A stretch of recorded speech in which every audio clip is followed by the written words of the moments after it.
네, 안녕하십니까. 한 주 동안 잘 지내셨습니까? 이번 주는 지난 시간에 이어서 신뢰도와 타당도에 대해서 설명을 드리겠습니다. 어, 제가 목이 좀 잠겨서 약간 목소리가 매끄럽지 못할 수 있습니다. 이 점 이해해 주시기 바랍니다. 어, 자, 신뢰도 이번 시간은 이제 신뢰도와 개념과 또 신뢰도의 종류 그리고 타당도의 개념과 타당도의 종류에 대해서 우리가 알아보도록 하겠습니다. 자, 신뢰도는 지난 시간에 잠깐 설명을 했지만 이 측정 도구가 측정하고자 하는 현상을 일관성 있게 측정하는 능력을 말하죠. 그리고 검사의 신뢰도는 그러한 동일한 사람의 검사를 실시했을 때 그 점수가 얼마나 일관성 있게 나오는지를 측정하는 것입니다. 따라서 이제 측정의 오차가 작을수록 신뢰도는 높은 경향이 있다. 결과적으로 이 신뢰도 계수는 어떤 결과의 일관성, 결과가 동일하느냐 많이 다르냐 이런 결과의 일관성을 나타내주고 또 이 신뢰도 계수의 범위는 그래서 0에서 1 사이의 값을 갖는다고 하는 것이죠. 그렇다고 하면은 0에 가까울수록 신뢰도가 낮고 마이너스에 1에 가까울수록 신뢰도가 높은 것을 의미하죠. 그리고 또한 신뢰도 계수는 개인차가 클수록 커질 수가 있습니다. 만약 수검자가 개인차가 전혀 없다면 신뢰수 계수는 0이 되겠죠. 자, 그러면 우리가 신뢰도의 개념 중에서 신뢰도의 종류를 살펴보도록 하겠습니다. 신뢰도의 종류는 검사, 재검사 신뢰도, 그리고 뒤에 나오는 동형검사 신뢰도, 그리고 이제 반분 신뢰도, 그리고 이제 문항내적 합치도, 채점장한 신뢰도 이런 것들이 있습니다. 이것을 설명드리겠습니다. 첫 번째, 이 검사, 재검사 신뢰도는 우리가 안정성 계수다. 그래서 왜 안정성 계수나 시간이 지나도 거의 변화하지 않는 그런 안정적인 점수가 나온다고 해서 이 안정성 계수라고 하는 것이죠. 자, 그래서 동일한 사람에게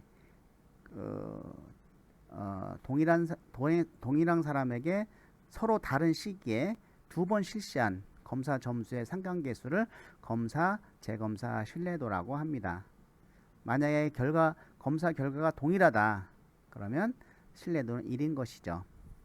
그래서 신뢰도 계수의 최대값은 플러스 1, 최소값은 마이너스 1입니다. 자, 이 계수는 검사 점수가 시간의 변화에 따라서 얼마나 일관성이 있는지를 뜻하며 안정성 계수라고 합니다. 초기 실시의 점수와 일정한 시간이 흐른 뒤에 동일한 도구에서 얻은 점수 간의 상관 정도를 알아보는 것이죠.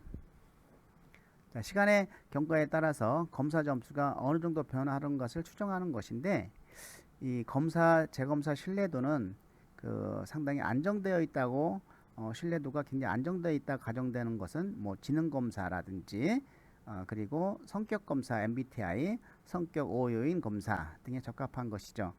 만약 지능검사가 오늘 검사하고 6개월 만에 검사했는데 상당히 다르다라고 했을 때는 이것은 검사, 재검사 신뢰도가 굉장히 낮은 것이죠.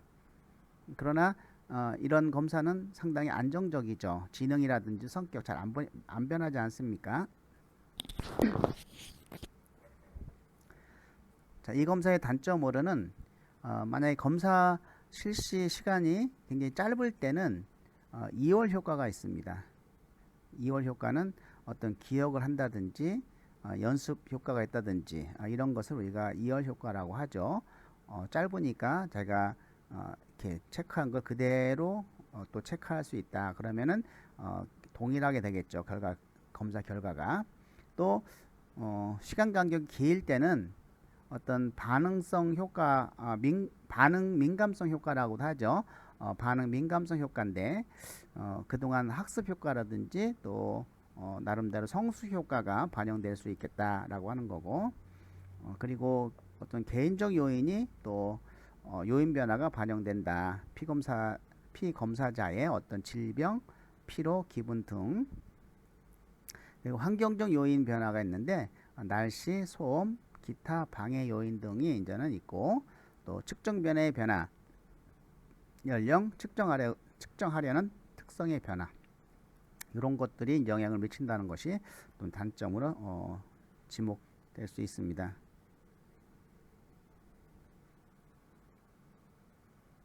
두 번째 신뢰도의 종류는 동형 검사 신뢰도인데요. 이것은 우리가 동동성 계수라고도 합니다. 또 평행 검사 신뢰도라고 합니다. 그래서 어떤 이 동형 검사 신뢰도는 그 새로 개발한 검사와 여러 면에서 거의 동일한 검사를 하나 더 개발을 하는 겁니다. 그래서 이 두 검사 그 점수 간의 상관계수를 구하는 방법인데, 하나 만들기도 힘든데 두 개를 만들기 굉장히 힘들죠. 그래서 사실상 굉장히 이러한 신뢰도, 동형검사 신뢰도로 측정하는 것은 좀 어려운 점이 있습니다. 그래서 이미 신뢰성이 입증된 유사한 검사 점수와의 상관계수를 검토하는 것이고, 이 상관계수를 동동성 계수라고 합니다. 자, 동형검사, 동일한 내용과 동일한 문항수, 동일한 형식, 비슷한 정도의 문항 골란도를 가진 검사로 평행검사라고도 합니다. 자, 그러면은 전 검사 재검사 신뢰도보다는 뭐 기억 효과라든지 이해 효과가 다소 감소되긴 하지만 연습 효과가 뭐 전혀 없을 수는 없죠. 전혀 없을 수가 없다. 이 부분을 좀 우리가 기억을 좀 해주고요. 또 중복의 정도와 시간상의 안정성을 좀 보여줄 수 있다. 그러나 두 개의 동형 검사를 제작을 해야 되기 때문에 제작하기가 어려워서 연구에는 거의 사용되지 않는 신뢰도라고 합니다. 자, 세 번째는 우리가 내적 일관성 신뢰도. 이거는 우리가 내적 신뢰도라고도 하고 반분 검사, 반분 신뢰도라고 합니다.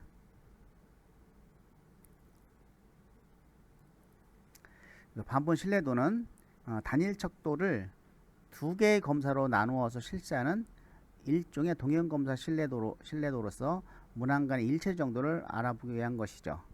그 하나의 검사지를 두 개로 나누는 것이죠. 그래서 이 방법은 모든 문항이 어떤 중심적인 구성 개념을 측정함에 있어서 동일하게 영향을 준다는 점을 가정을 하고 있다. 모든 문항들이. 해당 검사를 문항수가 같도록 반씩 나누어서 개인별로 두 개의 점수를 구해서 그 두 점수 간의 상관계수를 계산하는 것이죠. 그러니 얼마나 좀 어렵겠어요, 이게. 거의 동일하게 영향을 준다는 점 가정을 해서 이 문항들을 나누는 거기 때문에 개발 자체도 좀 어려울 수 있겠죠. 자, 검사를 한 번만 실시해서 구하는 것이기 때문에 시간적 안정성은 포함되지 않죠. 한 번에 하는 거 있다. 시간을 두고 두 번 하는 것이 아니고 한 번에 검사를 한 번만 실시해서 구하는 것이기 때문에 시간적 안정성은 포함되지 않습니다. 자, 그래서 이것은 그 둘로 구분된 문항들의 내용이 얼마나 일관성 있는가를 측정하는 것인데요. 이런 종류의 신뢰도 계수를 우리가 내적 합치도 계수라고도 합니다. 그래서 그러면은 그 문항을 둘로 나누는 반분의 방법을 우리가 좀 기억할 필요가 있는데요.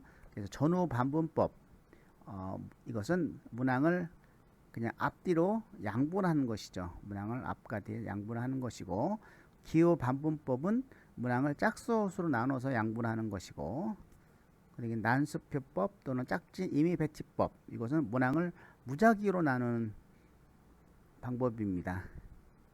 내적으로는 얼마나 일관성 있는가를 나타내는 신뢰도고요. 이 표본의 문항수가 많을수록 측정치가 커진다는 일반화의 원칙이 큰 단점입니다. 자, 그래서 한 번의 측정으로 신뢰도를 구할 수 있고, 그 이월 효과, 반응 민감성 효과, 측정 대상의 속성의 변화 등을 극복할 수 있는 장점이 있다. 한 번에 그냥 하니까 이런 것을 좀 극복할 수 있는 장점이 있습니다. 자, 네 번째는 내적 일관성인데요. 그걸 문학 내적 합치성이라고 합니다. 문학 내적 합치성 신뢰도. 반분 신뢰도는 이 반분하는 방법에 따라서 신뢰도 개수가 달라지는 점을 극복하기 위해서 내적 합치도보다 정확하게 측정하게 만들어진 공식으로 쿠터 리차슨과 크룬바우 알파 신뢰도 호이스트가 있습니다. 그래서 이런 문항 내적 합치도 계수는 그 검사의 각 문항들이 그 검사의 전체 점수와의 관련 정도, 각 문항들이 그 검사의 전체 점수와의 관련 정도, 그리고 그 검사의 다른 문항들과의 관련 정도를 의미한다. 우리가 통계를 돌리면 이 클론바 알파 계수가 나오죠. 바로 그것이 이제 문항 내적 합치도 신뢰도인데 굉장히 좀 정확하게 좀 나오죠. 반분 신뢰도 이런 것보다는. 그래서 이 클론바의 알파 계수가 높은 것은 이 문항 간 정적 상관, 플러스적 정적 상관이 높다는 것을 의미하며, 이 알파 값이 크다는 것은 검사 문항들이 어떻다는 거예요? 굉장히 동질적이다는 것을 의미하죠. 예, 그 밑에는 그래서 우리가 뭐 클론바 알파가 0.75면 75% 상관이 있고, 이 클론바 알파 점수가 낮으면은 우리가 검사지로 사용하기가 좀 부적합하죠. 신뢰도가 좀 낮으니까. 그래서 이 클론바 알파는 문항이 3개 이상의 보기로 된 검사에서 사용할 수 있습니다. 그 다음에 쿠터 리차슨 공식은 2분 채점 문항에만 사용될 수 있다고 합니다. 문항이 예 아니요 방식. 그래서 우리가 요걸 그냥 살짝 참고로만 보시고,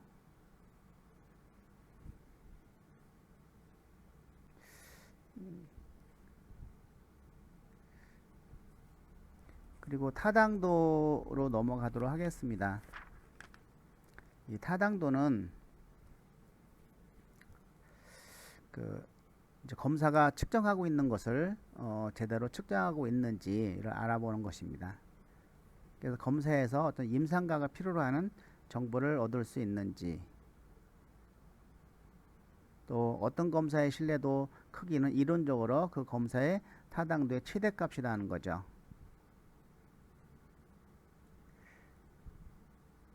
자, 그러면 타당도가 높은 검사는 모두 신뢰도가 높은 편이다. 맞는 말인가요? 예, 그거는 맞는 얘기입니다. 그런데 신뢰도가 높은 것은 모두 다 타당도가 높은 편이다. 높다. 이것은 틀린 얘기죠. 왜냐하면 그 문항의 어떤 일관성이 굉장히 높은 것이 이제 신뢰도가 높다고 하는데, 그거를 흥미에 대한 신뢰도가 높은 검사지를 뭐 예를 들어서 다른 용도 적성을 측정한다고 하면 그것은 타당도가 없는 것이죠.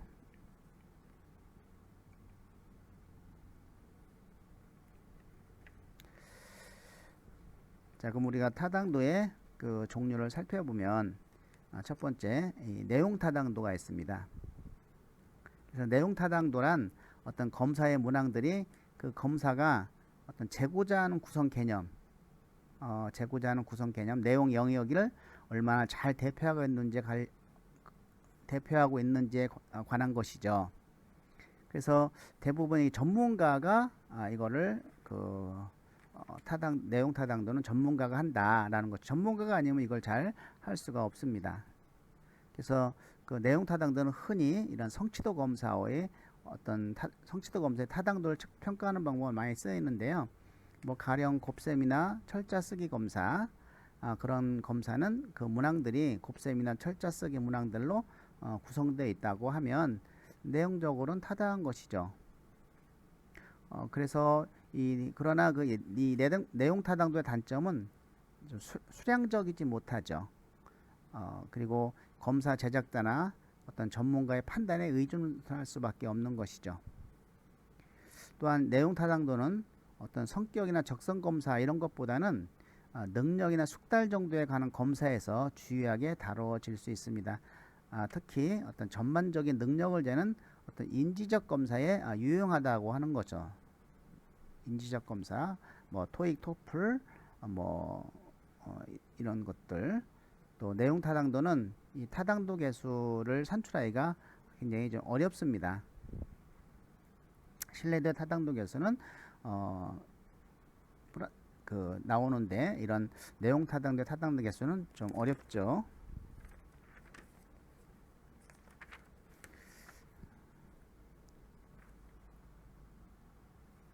자, 그래서 이런 내용 타당도 중에는 우리가 안면 타당도가 있는데 그 안면 타당도는 어떤 내용을 쭉 읽으면서 그럴듯하네요라고 일반인이 그냥 얘기하는 겁니다. 그래서 그 검사가 실제로 무엇을 측정하고 있는지와 관련 있는 것이 아니라 그 검사가 무엇을 측정하고 있는 것처럼 보이는 거에 관련이 있다. 그래서 이거는 전문가에 의해서 어떤 측정하는 것이 아니고 그 일반인에게 그 검사가 타당한 것처럼 보이는 걸 뜻하는 것이죠. 우리가 흥미검사 같은 걸 이렇게 보면 자기 결과 같은 것도 이렇게 하면서 어우 그럴듯하네요 뭐 이렇게 고개를 끄덕끄덕 할 수도 있죠. 이거는 이제 일반인들이 그 검사가 타당한 것처럼 보이는 걸 뜻하는 것입니다. 두 번째는 이제 준거 관련 타당도입니다. 이 준거 관련 타당도는 상당히 좀 중요한 의미가 있죠. 그래서 준거 타당도란 어떤 심리검사가 이 특정 준거와 어떤 상관성이 있는 것을 말하는 것이죠. 즉 어떤 검사 점수가 이 직무 성과나 학업 성적 등의 특정 활동 영역의 준거를 얼마나 잘 예측해 주는지를 말하는 것이죠. 그래서 우리가 크게 중요한 두 개가 있습니다. 예언 타당도와 동시 타당도인데요. 자, 예언 타당도는 우리가 그 채용 때 어떤 뭐 적성 검사를 봤는데 그 사람이 총무에 잘 맞아요. 적성이. 그래서 채용을 해서 총무에 배치했는데 정말로 총무에 어떤 두각을 나타내고 그쪽에 능력을 발휘하면은 예언 타당도가 있는 것이죠. 그래서 그 검사의 점수를 가지고 어떤 다른 준거 점수들을 얼마나 예측해낼 수 있는지 하는 정도를 말합니다. 동시 타당도라고 하는 것은 그 신입사원 뽑을 때 먼저 하는 것이 아니고 일단은 그 뽑은 다음에 한 6개월 정도 지난 다음에 그 6개월 동안 그 종업원들의 어떤 인사고과라든지 나름대로 판단한 근거하고 6개월 후에 검사한 거하고 그 서로 일치하면 동시타당도가 높은 것이죠. 일치하지 않으면 동시타당도가 낮은 것이고요. 이거는 공인타당도라고 하는데 해당 검사의 점수와 준거 점수를 동시에 얻어서 나온 상관계수라고 합니다. 예를 들어서 입사 후 6개월이나 1년이 지난 시점에서 이 남아있는 현직자들 대상으로 새로 개발한 적성검사와 준거 측정을 동시에 해서 얻은 두 점수 간의 상관의 크기가 동시타당도의 그 계수가 되는 것이죠.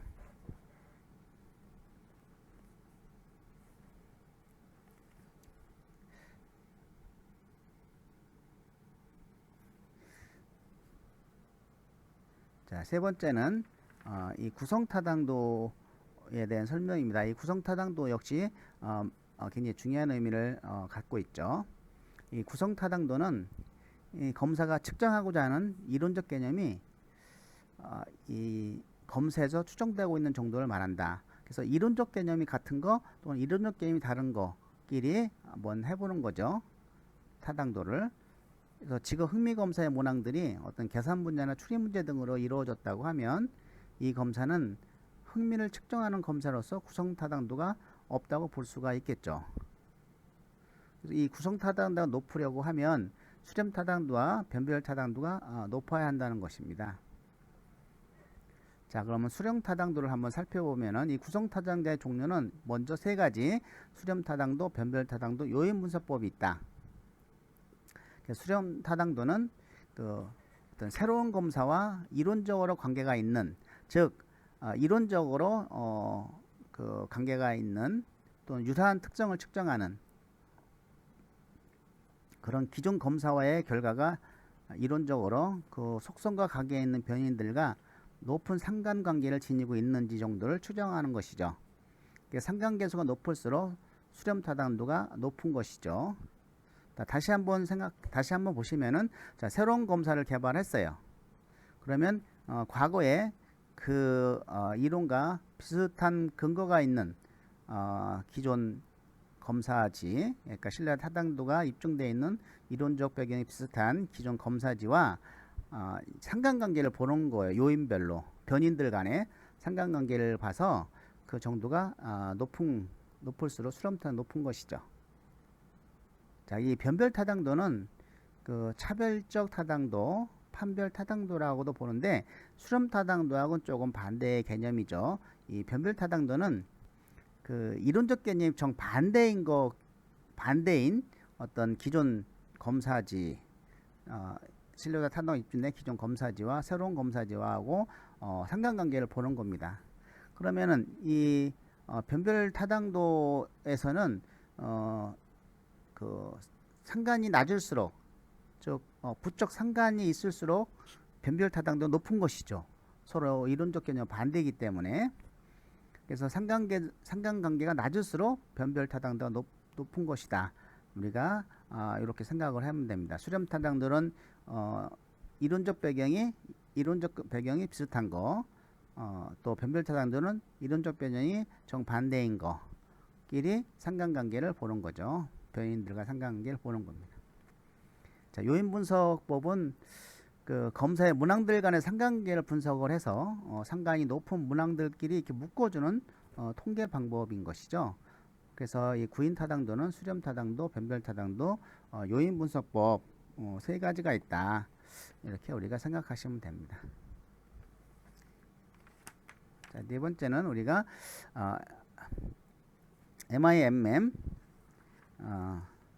MIMM으로서 그 다속성, 다측정 방법이라고 합니다. 또는 중다특성, 중다방법, 행렬표라고도 하는데요. 한 번에 이 수렴 타당도와 변별 타당도를 동시에 확인할 수 있는 방법이죠. 그리고 이 둘 이상의 특성을 둘 이상의 방법으로 측정할 때 그 결과를 분석하는 방법입니다. 그래서 이 동일한 특성을 서로 다른 방법에 의해 측정한 후에 이들 방법들을 통해서 측정한 결과 사이에서 어느 정도 상관관계가 있는지를 알아보는 것이죠. 자, 우리가 한번 그 예를 한번 들어보면, 이거는 제가 이제 논문을 쓸 때 이제 아보이 특성 검사지를 만들었을 때 그 이 수렴하고 변별 타당도 한번 본 건데요. 그 제가 이제 아보이 특성을 만들 때 그 변인이 성취 요구성, 폭력성, 무관심성, 단절성, 멘토성 이렇게 분류를 했습니다. 이 성취 요구성은 그 부모가 이루지 못한 그런 꿈을 야망을 자녀에게 이루도록 강요하는 거예요. 강요하는 아빠죠. 체면을 중시하고 그 아들의 어떤 의견을 반영하지도 않고 뭐 이런 그 성취 요구성 아빠. 그다음에 폭력성은 그냥 감정 변화가 굉장히 심해요. 막 화냈다가 웃었다가 또는 뭐 술 먹으면 폭력도 휘둘르는 이런 아빠가 폭력성 아빠고, 무관심성 아빠는 그냥 관심이 없는 것처럼 보여요. 집에 오면은 뭐 씻고 밥 먹고 신문 보고 혼자 나가서 운동에다 그냥 답니다. 그 자녀가 옆방에서 뭐 하는지를 별로 신경 안 씁니다. 무관심성. 이 단절성은 그 아예 그 자녀의 정서적인 것도 안 하는 아빠예요. 완전히 뭐 이혼을 하고 또 이혼을 한 상태에서도 자녀와 단절을 된 이런 단절성. 그다음에 멘토성, 친구 같은 아빠다.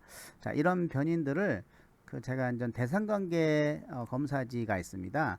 대상관계 검사지 변인이 방임, 통제, 무시, 사랑, 인정, 비난, 공격, 과보로 있는데요. 요거와 상관관계를 본 거예요.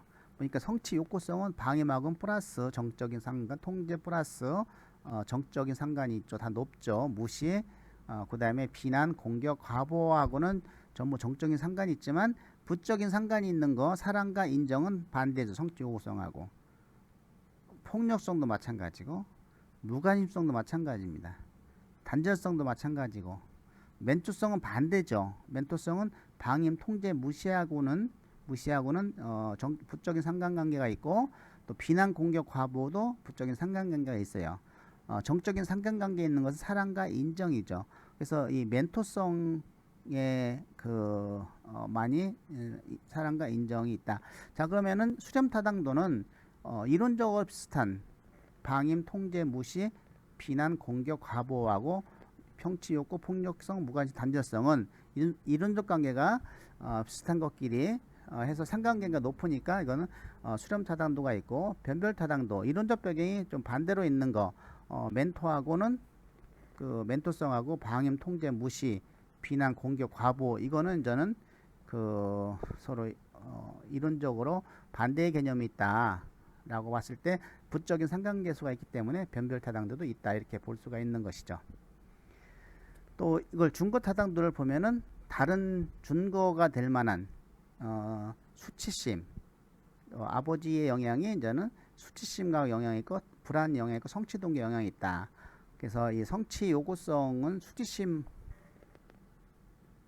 특성 불안하고는 전부 정적인 상관이 있죠. 성취, 폭력, 무관, 단절성까지는. 멘토는 부적 상관이 있고 성취동기 역시 폭력, 성취, 폭력은 부적인 상관이 있고 단절은 역시 부적인 상관이 있죠. 멘토성은 정적인 상관이 있다. 그래서 준거타당도 역시 이제는 있다 이렇게 볼 수가 있는 것입니다. 자, 이제 이와 같이 우리가 신뢰도와 타당도의 개념과 종류를 살펴보았는데 살펴보았습니다. 예, 이전 다음 시간에는 우리가 진로 이론적인 측면을 좀 다루도록 하겠습니다. 수고하셨습니다. 네, 안녕하십니까. 4주째 온라인 교육이 시작되었습니다. 지난 3주차 6교시에 우리가 직업 심리학 이론을 마치고 직업 상담학 이론을 시작하였는데요. 우리가 이번 주는 직업 심리학의 주요 이론들을 좀 더 보충 보강을 하고 다음 주부터 직업 상담학을 이어서 학습하도록 하겠습니다. 그래서 이번 시간에는 직업 적응 이론에 대해서 학습하도록 하겠습니다. 이 직업 적응 이론은 많은 중요한 시사점이 있습니다. 어떤 직업에 적응하기 위해서 어떻게 개인하고 환경 간의 조화가 이루어지냐라고 하는 것이죠. 그래서 개인의 가치와 직업이 개인에게 주는 이런 보상, 강화인 패턴이 서로 잘 조화롭냐 하는 것이고 또 이런 직장인이 가지고 있는 어떤 능력과 직업이 요구하는 능력이 서로 잘 조화되느냐에 따라서 어떤 직장을 오래 버티고 또는 그만두고 하는 그런 이 직업 적응 이론입니다. 이 직업 적응 이론을 바탕으로 해서 이러한 어떤 직업 가치관과 어떤 개인의 적성을 측정하는 도구가 미국에서는 미 노동부에서 운영하는 오넷에 탑재되어 있고 우리나라는 워크넷에 탑재되어 있습니다. 직업 적용 이론에 대해서 직업 적용 이론의 개요에 대해서 살펴보도록 하겠습니다. 이 직업 적용 이론은 1964년 장애인들을 대상으로 한 미네소타 직업 재활 연구의 일부로 처음 발표되었고 이후 다이스와 로키스트가 이론적으로 정교화하고 이 경험적인 연구들을 종합하여 책자로 발간한 것이 계기가 되었습니다. 이후에 이론의 적응 대상을 확장하여 개인 환경 조화 이론으로 수정이 되었는데요. 이런 직업 적용 이론은 개인의 직업 행동을 설명하는데 한정된 것에 반해서 개인과 환경과의 조화 이론에서는 기본 개념들이 가족 문제 등 다른 영역까지 확장되어 적용된 것이죠. 이런 직업 적용 이론의 핵심 개념들은 미 노동부에서 운영하는 오넷에 반영되었고, 우리나라의 경우에는 한국고용정보원에서 운영하는 워크넷의 핵심 개념들이 반영되어 사용되고 있습니다. 주로 한국고용정보원에서 워크넷에는 성인용 직업 적성 검사하고 직업 가치형 검사가 있습니다. 그래서 성인 그 적성 검사는 11가지 적성을 측정하는 것이고, 우리 가치형 검사는 13개의 가치관으로 구성되어 있습니다. 이런 직업 적용 이론의 개념적 틀은 크게 성격 이론, 그리고 직업 환경 이론, 직업 적용 이론으로 나눠져 있습니다. 성격 이론과 직업 환경 이론은 간단하게 설명을 하고, 여기서 중요한 것은 직업 적용 이론을 중점적으로 다루도록 하겠습니다. 성격 이론. 개인의 성격은 성격 구조와 성격 양식을 통해 파악이 가능하고, 성격 구조라고 하는 것은 개인의 능력과 가치의 목록 및 이들 간의 관계를 말하는 것이죠. 가치는 욕구 이면의 더 기본적인 차원이고, 능력은 그 개인이 들어내는 기술이면서 더 기본적인 차원의 개념인 것입니다. 그래서 즉 욕구와 가치의 관계는 기술과 능력의 관계와 같아서, 이런 가치가 욕구를 통해 드러나면 능력은 기술을 통해 드러난다는 것이죠. 직업 적용 이론에서는 개인의 성격 구조를 파악하는데 이 가치와 능력의 파악을 중요시합니다. 그래서 가치를 파악할 때 쓰이는 검사지, 능력을 파악할 때 쓰는 검사지, 이것이 이제 따로따로 마련된 것이죠. 그래서 이 직업 적용 이론에 의해서 만들어진 검사지의 종류는 우리가 알 필요가 있습니다. 그래서 가치와 능력은 개인이 성장하면서 노출되는 그 환경에서의 주어지는 강화에서 점차 안정적으로 변한다고 가정을 하고 있습니다. 그리고 성격 양식이란 성격 구조가 작동하는 방식을 뜻하는데요. 민첩성, 속도, 리듬, 지속성의 4가지 차원으로 구분되고 있습니다. 민첩성은 환경과의 작용에서 빨리 또는 천천히 반응하는 정도를 의미하고, 속도는 활동 수준이 높거나 낮은 정도, 그리고 리듬은 활동 수준의 패턴이 안정적이거나 특정한 사이클이 있는지 여부를 의미하고, 지속성은 환경과의 상호작용에서의 어떤 반응의 길이를 의미합니다. 자, 개인 능력을 측정할 수 있는 것은 이제 일반 적성 검사 GATB로 파악할 수 있는데, 이거는 그 온넷에 탑재되어 있고, 그리고 요 GATB 내용에 대해서는 굉장히 중요한 의미를 우리가 파악되고 있습니다.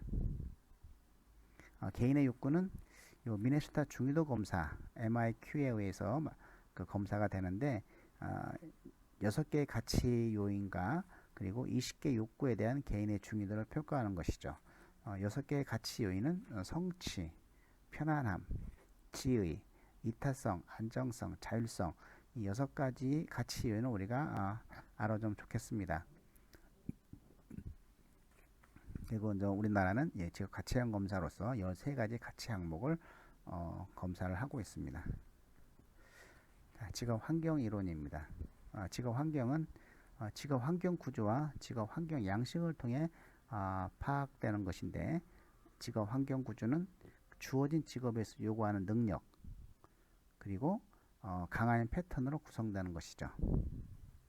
자, 능력은 주어진 직업이 어떤 능력을 가진 개인을 필요로 하는지를 뜻하고, 이 강한 패턴은 주어진 작업 환경이 개인의 욕구를 충족시켜 줄 수 있는지를 나타낸다는 것입니다. 그래서 이러한 직업 환경 양식은 작업 환경이 반응하는 데 관련되는 민첩성, 속도, 리듬, 어떤 지속성의 차원에서 기술될 수 있습니다. 작업 환경과 관련된 그 2가지 중요한 개념으로 신호와 강화인이 있는데, 신호는 어떤 반응이 적절하고 언제 그 반응을 해야 하는지에 대한 자국 조건을 뜻하며, 요 강하인은 반응의 유지 및 그 이후에 그 반응이 나타날 가능성과 관련된 요소를 뜻합니다. 자, 우리가 이제 미네소타 직업기술 설문지 MJDQ 요것도 이제 직업 적응 이론에 의해서 만들어진 검사지입니다. MJDQ 미네소타 직업기술 설문지. 자, 이 설문지는 사람들이 이 직업에서 어떤 욕구들을 원하는지 제시해준 검사지이며, 또 직업 강화인 패턴은 이런 그 미네소타 직업기술 설문지를 통해서 개인이 직업에서 필요한 욕구들을 끄집어내는 것이죠. 또 직업 적성 패턴은 특정한 직업이 필요한 개인의 능력들을 추출해내는 것이죠. 자, 어떤 직업은 개인의 어떤 능력을 필요로 하는지를 추출해내는 것이 이제 직업 적성 패턴인데, 이런 그 미네소타 직업 분류 체계는 이런 직업 강화인 패턴과 직업 적성 패턴의 평가를 바탕으로 해서 직업이 분류된 체계라는 것입니다. 그래서 이 체계에서는 직업 적성이라는 것은 우리가 직업에서 요구하는 능력을 말하는데, 이러한 직업 적성을 지각한다든지 인지한다든지 이런 동작, 지각, 인지, 동작의 세 영역으로 구분하여 각각 높은 수준, 평균, 중요하지 않은 수준으로 구분하고, 또 직업 강화인은 직업에서 원하는 욕구입니다. 그래서 직업에서 원하는 욕구, 직업 강화인도 내적 강화, 사회적 강화, 환경적 강화의 세 영역으로 구분하여 이들 두 축의 구분을 중심으로 해서 1769개의 직업이 분류되어 있다. 미네소타 직업 분류 체계는 이렇게 분류되어 있습니다. 자, 그러면 이제 우리가 이번 시간에 중요한 직업 적응 이론에 대해서 살펴보도록 하겠습니다. 먼저 직업 적응 이론을 좀 이해하기 전에 전체적으로 충족과 직업 적응과의 관계를 살펴보면 좀 더 쉽게 이해할 수 있을 것입니다. 자, 여기 이제는 개인이 있고 직업이 있습니다. 그래서 개인에게 그 개인이 어떤 가치관이 있는지를 검사해서 그 개인이 가지고 있는 가치관과 또 직업 환경이 그 개인에게 줄 수 있는 어떤 보상 체계, 즉 강한 패턴이 어떤 것이 있는지를 살펴봐서 그 개인의 가치와 어떤 직업의 강한 패턴이 잘 조화로우면 만족한다라고 하는 것이죠. 만족하면 어떻겠어요? 그 직업을 그냥 유지하고 잘릴 때까지 종신재직을 할 수가 있는 것이죠.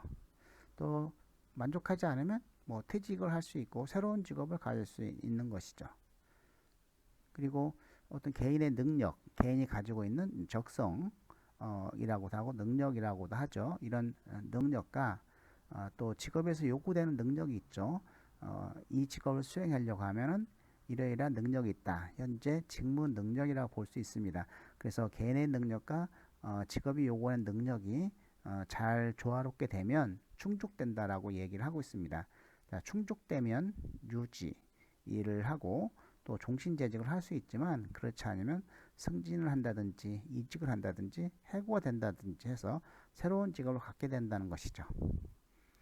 역시 이 충족도 이 만족에 의해 중개되고 또 만족도 충족에 의해서 중재가 되고 있습니다. 서로 중재의 역할 관계라고 볼 수가 있습니다. 자, 이런 성격 이론과 환경 이론을 기초로 해서 개인과 직업 환경의 상호 적응 과정을 기술한 것인데요. 자, 개인은 환경이 원하는 기술을 가지고 있고, 또 직업 환경은 개인의 욕구를 충족시켜 줄 수 있는 강한을 가지고 있을 때 조화로운 상태가 된다, 이렇게 표를 통해서 우리가 살펴보았죠. 그래서 이 직업 적응은 개인이 직업 환경과 조화를 이루어 만족하고 유지하도록 노력하는 어떤 계속적이고 역동적인 과정이다라고 정의를 내리고 있습니다. 로키스타이스트가 다이스 로키스트가 이런 정의를 내리고 있습니다. 또 직업 적응과 관련되는 이 두 가지 중요한 개념은 만족과 충족인 것이죠. 그래서 만족은 조화의 내적 지표고 직업 환경 내적 지표로 직업 환경이 개인의 욕구를 얼마나 채워주고 있는지에 대한 개인의 평가를 뜻하고, 또 충족은 조화의 외적 지표고 직업에서 요구하는 과제와 이를 수행할 수 있는 개인의 능력과 관련된 개념인 것이죠. 자, 이와 같이 직업 환경이 요구하는 과업을 수행할 수 있는 기술, 이것은 능력, 이런 기술을 개인이 가지고 있을 때 직업의 욕구가 충족된다고 볼 수 있는 것입니다. 또 개인의 욕구의 만족과 직업 욕구의 충족은 그 개인이 직업 환경과의 조화를 얼마나 성공적으로 이루고 있는 걸 나타내는 두 가지 지표인 것이죠. 그래서 개인 욕구의 만족, 개인의 욕구와 그 다음에 직업 욕구의 충족. 자, 개인 욕구의 만족은 아까도 다시 한번 살펴보면 개인의 가치관과 직업 환경이 줄 수 있는 보상인 것이고, 또 직업 욕구의 충족은 개인이 가지고 있는 능력과 직업이 요구하는 능력과의 충족인 것입니다. 그래서 이 두 가지는 그 만족과 충족은 개인이 어떤 직업 환경과의 조화를 얼마나 성공적으로 이루고 있는가를 나타내는 두 가지 중요한 지표인 것입니다. 자, 그리고 먼저 이 직업 적응 양식 차원들 간의 관계를 살펴보고 직업 적응 이론에서 그 네 가지 적응 양식을 살펴보도록 하겠습니다. 이 도표에 보면은 받아들일 수 있는 범위가 있고 받아들일 수 없는 범위가 있습니다. 사람은 만약에 직장을 잡았다, 직업을 가진 사람들이 직장에서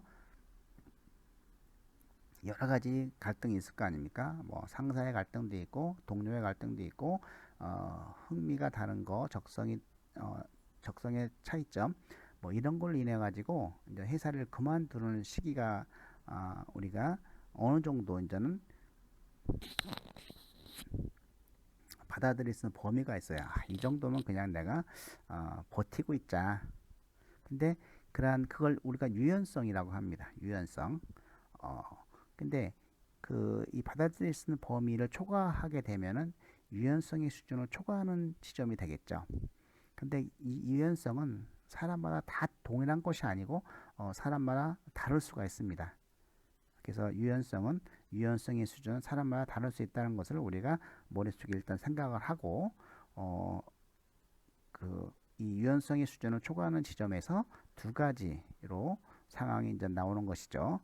다른 하나는 환경의 변화를 끼하는 거, 또 하나는 자신의 변화를 끼하는 것이죠.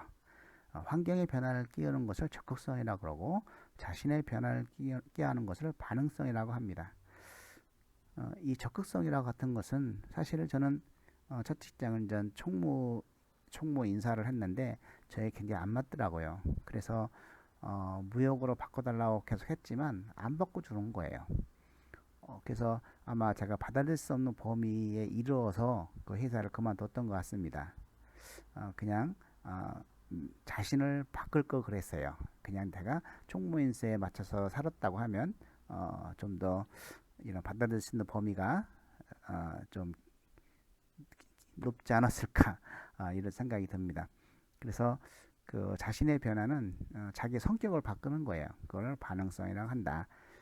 이러다가 이제 도저히 또 받아들일 수 없는 범위가 되면 그때부터는 그 인내심이 되겠죠. 인내, 얼마나 버티느냐.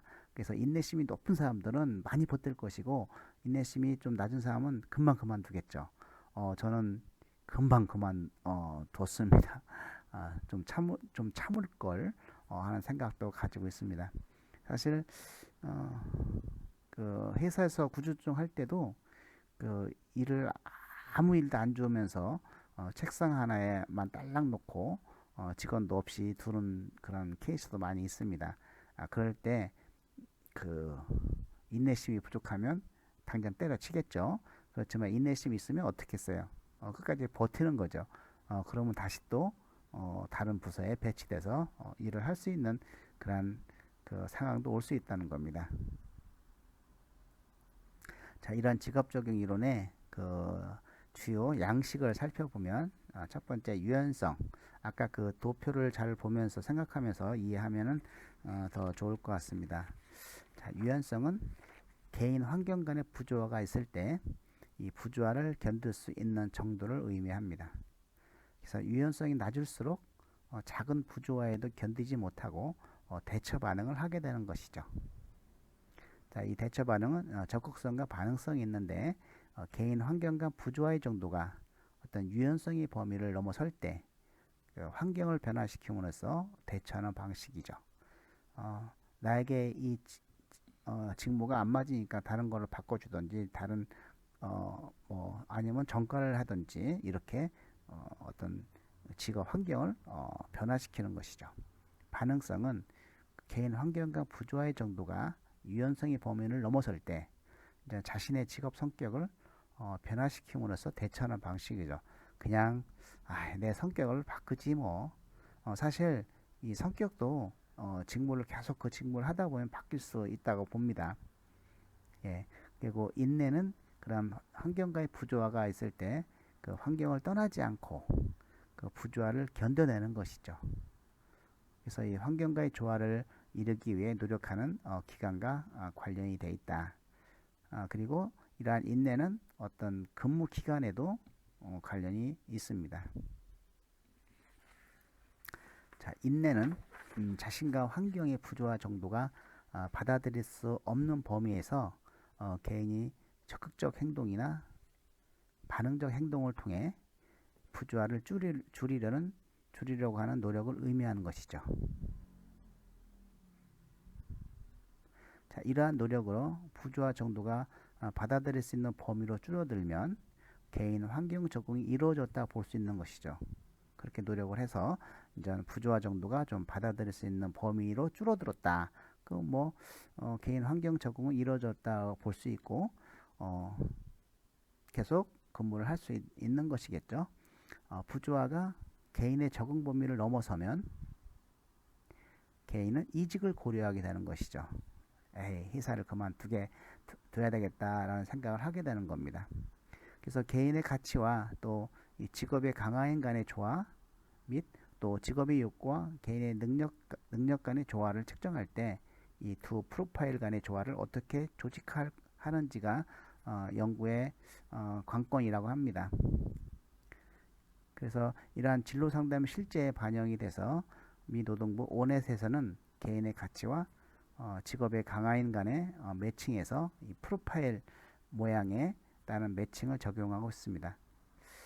고용노동부 직업가치관 검사도 일부 이 접근을 따르고 있고 실제 이런 직업가치관 검사를 하면 이런 프로파일 형태로 모양에 따른 매칭을 적용하고 있는 것이죠. 그래서 본인이 희망 직업을 명시해 놓고 본인의 가치관을 체크를 하게 되면 그 여러 가지 프로파일 점 속에 희망 직업이 있거나 그 주위에 있으면은 어느 정도 일치하는 것이고 아예 희망 직업의 별표가 없으면은 그 본인의 직업 가치관과 일치하지 않는 걸로 우리가 생각하면 되겠습니다. 그걸로 인해서 적합한 직업이 안내가 되는 것입니다. 직업 적용 이론의 연구 동향을 우리가 간단히 좀 살펴보면 개인 환경 조화와 만족 충족의 관계인데요. 첫 번째 우리가 개인의 가치와 그 직업 강화인의 조화. 그래서 즉 개인이 가지고 있는 요구하는 욕구, 가치관과 또 직업이 주는 보상 이것이 잘 조화롭게 되면 이것은 만족과 관계된다. 그리고 현재 직업 만족뿐 아니라 1년 후에 직업 만족에 대해서도 굉장히 의미 있는 예측 변인이었다라는 것이 이제는 연구 동향이고 또 두 번째 직업이 그 개인에게 가져야 될 어떤 능력, 직업의 욕구죠. 그리고 개인의 능력 간의 조화는 충족과 관련이 되며 이 관계는 만족에 의해서 중재된다는 것이죠. 또 이 개인의 가치와 직업 강화인의 조화는 흥미의 일치가 만족에 미치는 영향을 통제한 이후에도 불구하고 직업 만족을 유의미하게 설명을 하고 있습니다. 역시 미래의 직업 만족과도 관련이 있다고 볼 수 있는 것이죠. 자, 이러한 결과는 개인의 가치, 또 직업 강화인의 조화, 또 직업의 욕구, 개인 능력의 조화가 진로 상담에서 중요하게 고려돼야 함을 우리가 보여주는 것입니다. 또 개인 환경의 조화와 재직 기간의 관계를 살펴보면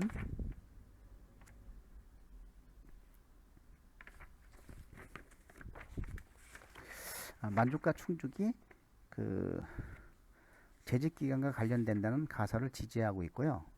두 번째, 이직 후에도 개인의 가치, 또 직업 강화인의 조화, 그리고 개인의 능력, 직업 욕구의 조화 정도가 많이 커지지 않는 것으로 볼 때 이론에서 고려되지 않는 다른 요소들도 이직에 영향을 주는 것으로 추측되고 있다. 예를 들어서 뭐 임금 수준이라든지 상사의 갈등, 뭐 이직할 수 있는 대안적 직장의 존재, 사회 경제적 환경, 뭐 이런 것들도 역시 함께 영향을 미치는 것이다라고 볼 수 있고요. 재직 기간에 또 성격 양식과 적응 양식에 관한 연구들을 살펴보면 유연성은 직무 만족과 유의미한 상관을 보였고, 또 개인의 가치, 직업 강화인 간 조화와 함께 직무 만족의 4.8%를 설명하고 있습니다.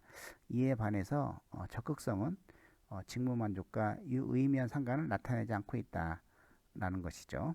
그래서 어떤 이 연구의 결과에서 그 유연성이 그 적극성에 비해 만족에 미치는 영향이 크다고 결론 짓기는 그렇다 하더라도 어떤 미치는 영향이 더 크다고 결론 짓기는 어렵다는 것입니다. 유연성이나 적극성의 역할은 개인 환경 간 부조화의 크기에 따라 달라진다라는 것이죠. 부조화의 정도를 모르는 상태에서는 그 유연성이나 적극성이 일반적으로 어떤 역할을 하는지를 측정하여 결과를 일반화하기는 여전히 어려움이 있으니까 뭐 그냥 이론적 이 개념만 우리가 알고 있으면 되겠습니다. 직업 적응 상담의 개념을 잠깐 살펴보도록 하겠습니다.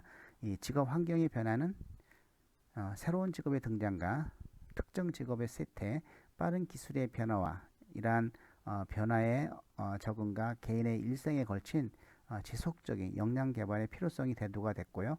그래서 평생 직장의 개념이 사라지고 자신이 좋아하고 하고 싶어하고 잘할 수 있는 일을 통해 자아 실현을 이루고자 하는 평생 직업의 개념이 도래되었고, 이에 따라 개인은 변해가는 조직에 적응하고 또 새로운 인간관계에 적응해가며 이 과정에서 생기는 스트레스를 효율적으로 대처해야 하는 새로운 적응 과제를 갖게 되는 것이죠. 이 직업 적응을 위한 상담은 개인의 경력 개발 등 진로와 관련된 측면도 있지만 직장 내 인간관계에 대한 적응, 또 직장 문화 적응 등 일반적인 어떤 심리 상담 영역을 포괄합니다. 따라서 이 적응 능력은 개인과 직업 간의 어떤 부조화가 있을 때 이에 대한 대처 능력인 것이죠. 이런 그 직업 부정의 요소들을 살펴보면 직업 부적응의 요소는 어떤 직업에 대한 기대에 비해 현 직업의 여러 특성들이 떨어질 때, 또 사회 구성원들이 주어진 직업에 대한 평가가 좋지 않을 때, 직업 자체의 부정적인 특성, 그리고 개인의 특성과 직업 특성과의 불일치 등 이런 것들이 직업에서 이제 부적응을 할 수 있는 요소라고 볼 수 있습니다. 자, 여기까지 우리가 직업 적응 이론에 대해서 학습하였습니다. 수고 많이 하셨습니다.